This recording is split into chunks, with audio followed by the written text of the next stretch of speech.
Hello and welcome to Reading Workshop 101. My name is Heidi Luella and I'm the K-8 Instructional and Literacy Coach for the Bensalem Township School District. This video will focus on the independent work time in the Reading Workshop. Before we dive in, let's look back at what makes the Reading Workshop successful. Think of Reading Workshop as a three-legged stool. Each leg, structure, intentional instruction, and accountability is a necessary component. If one leg is not sturdy, then the entire stool will fall over. The same goes for the workshop. The purpose of today's video is to focus on the structure leg of the three-legged stool, more specifically the structure of the independent work time. While the structure is only one of the three legs of the stool, it is super essential. Without structure, the workshop could be an incredible struggle for teachers. A lot of times, classroom management struggles are the result of faulty foundation in the structure. The time we spend in Reading Workshop is like a pie cut into slices. There are several slices to the pie, but the two most important ones are the mini lesson, the small slice, and the independent work time, the larger piece. The mini lesson, that smaller piece, is meant to be from 7 to 12 minutes and has a pretty tight structure to keep it concise. Without focusing on the structure for the mini lesson, teachers may find themselves using a much longer period of time, which then takes away from the valuable work necessary in the independent time. The independent work time is the remainder of the workshop pie and where all the practice and differentiation happens. While the mini lesson has a predictable routine to keep it concise, the independent work is also routine, but it has a lot of moving parts that can make it feel less routine compared to the mini lesson. But even with those moving parts, there's still a structure, a routine, and they need to be practiced. The independent work is broken into 5 parts: the independent reading, the mid-workshop interrupt, conferring and running records, small group instruction, and the share. The first part, which every student every day will participate in, is the independent reading. Independent reading is not to be confused with SSR. It is not sustained silent reading. Independent reading is active reading. What is active reading? Active reading requires students to use strategies in order to practice the skills within a particular unit. It involves not just reading, but thinking about reading and noting.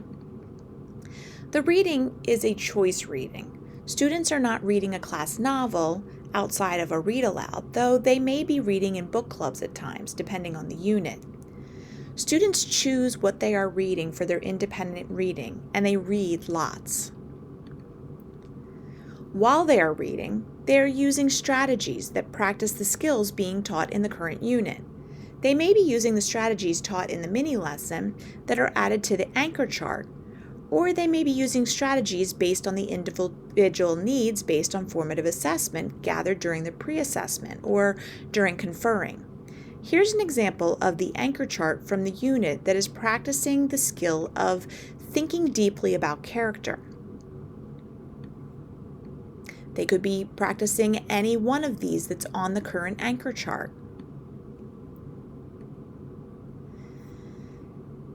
And here are some specific strategies based on individual needs that was created for one student or a group of students. No matter the anchor chart they are using, there's still choice in what they are using to engage in their active reading. Independent reading also consists of noting. Here, students may be pausing to stop and jot as they read and gather ideas based on what they're noticing. They may then use those ideas to pull a few and create more detailed notes, or even write long. Noting is something that needs to be taught, but it is also about choice. Independent reading notebooks should be for the readers and reflect what works well for them. No one's notebook should look exactly the same as someone else's. Noting is not meant to be a glorified worksheet in the notebook. It's meant to be a place to track ideas and thinking and explore them by writing long at times. It's also meant to be a playground of sorts for student thinking and to push themselves to try new things without fear of a grade hanging over their head. Notebooks are not graded daily. At times you may want to use a page for an assessment, but allow students to choose their best thinking that week, or allow them to use their notebooks to write long with an open-ended prompt based on the skills being taught in the unit. You will also need to model some more your own thinking using a read aloud or your own independent reading, maybe something from the classroom library to help sell it as a choice. Here's an example of noting along the way, maybe doing stop and jots on post-it notes in the book. But not everybody needs to do that. Some people might choose to track notes just in their notebook. They might use several notes, put them together to kind of expand those notes, or to even write long about it.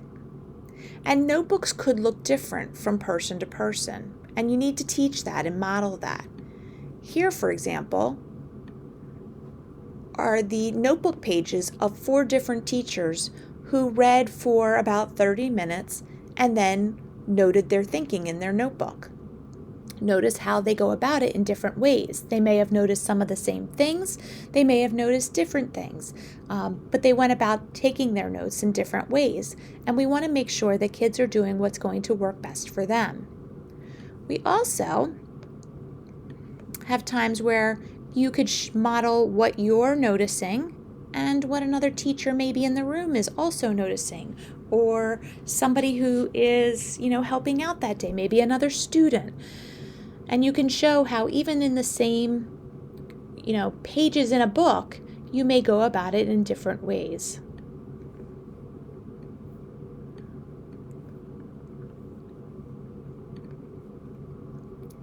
Students should also have lots of opportunities to share their noting, writing about reading and how they're tracking their thinking with their turn and talk partner, and also at times even having a gallery walk or opening to a particular page that shows their best thinking. For example, here are some notes that some students have done.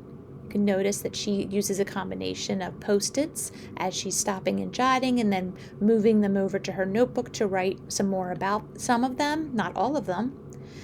Same thing here, adding to the notebook.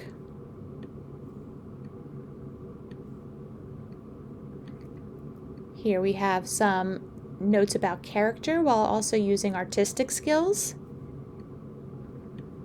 Here we have a combination of using possible stop and jots and then writing long and maybe even doing some comparison thinking. Here we have lots of different ways that we're taking notes. So not all notebook pages look the same. It's what works for the students as long as they're tracking their thinking about what they're noticing.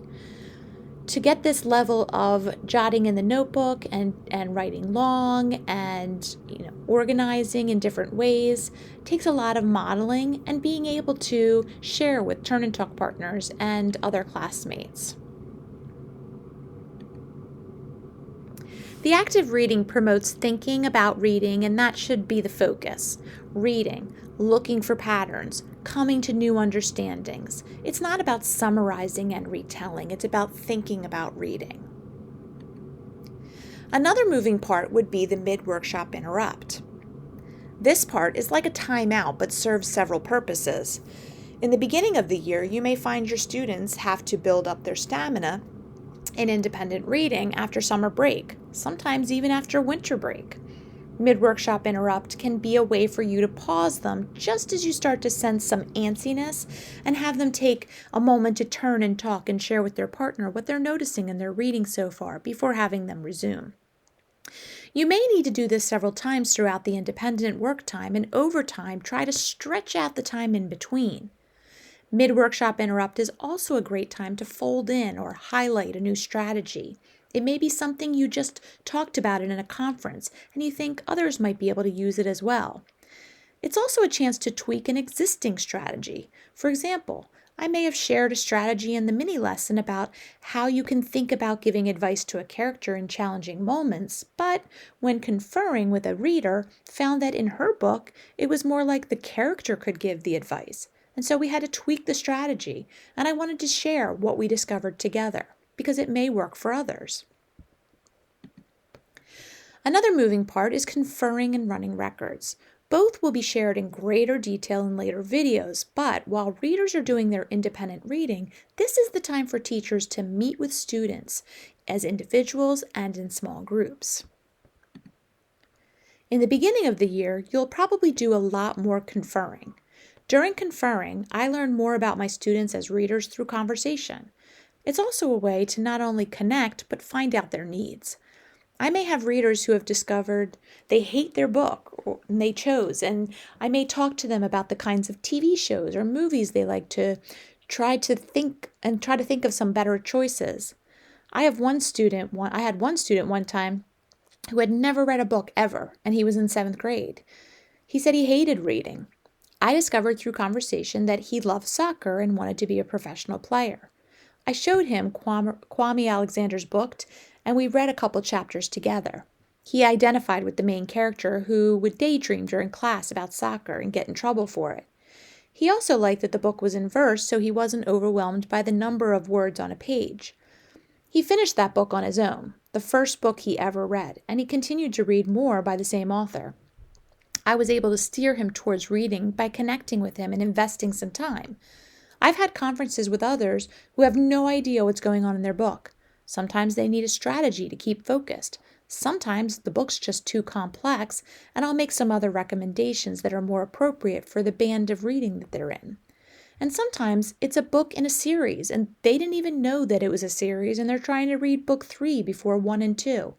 Spending the time in the beginning to connect with your students, guide them to choices where they're going to find success, and checking in with them throughout the year is your strongest tool to help you grow readers.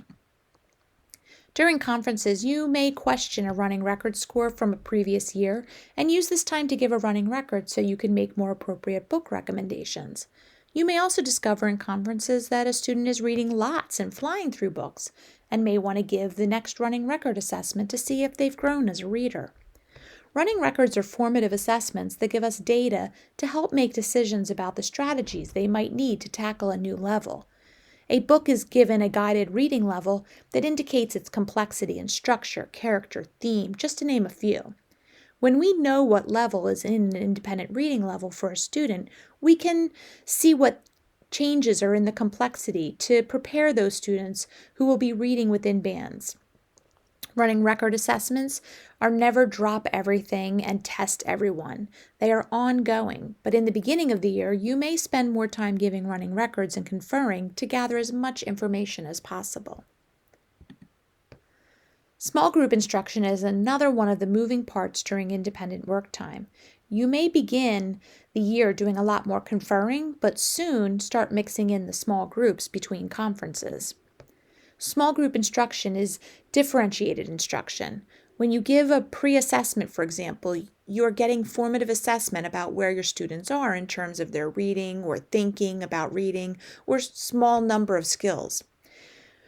For example, one skill you may assess for is inferring about character traits. This will let you know where your students are in terms of that skill and what they need next. Like conferring, more about small group instruction will be shared in future videos. Let me show you a quick example though. When you give a pre-assessment, you may use one of probably 3 of the learning progressions. If one of them is inferring about character, for example, you're going to see where they are in terms of inferring about character in that pre-assessment. And you're going to have some students who are going to fall here, here, here, here, all across the board. So if you are working with students who have shown that they're thinking about character is more in this level, then you're going to look to see, well, what's next that I can teach them and what strategies can I use to get them there? The students who are in this level, I would want to look at the next level and say, well, what are these strategies that I could use to bump them up to this level? What kind of thinking will they have to do that I can show them? And continue to do that kind of work. If they're in 4th grade and they're already here, you're still differentiating by giving some additional strategies that are going to move them even further. The idea is to grow them from where they are, whether you're supporting or whether you're enriching. Finally, we end the independent work time with a share. This is a chance to turn and talk about the kind of work we did with our Turn and Talk partner. This is a time where they may share their best thinking or possible theories they're exploring. This may be making a plan for the kind of work they're going to do at home tonight. They may share their successes and struggles and ask for help or feedback. This is another good time to eavesdrop and maybe share some of the highlights that you noticed. There's a lot that happens in the large chunk of time dedicated to the independent work time. These are more fluid and moving parts compared to the mini lesson, but they still hold true to a structure that kids can expect. You may begin the year spending more time in these parts: independent reading, mid-workshop interrupt, conferring, running records, the share. Before folding in that small group work, you want to make sure your students are engaged, have stamina, and their individual needs are met so that they can handle that independence needed for you to be able to begin that small group work. Just like all aspects of the mini lesson, you're going to need to teach, practice, and troubleshoot early and often. A lot more will be covered in separate videos on conferring, running records, and small group instruction. Have a great day.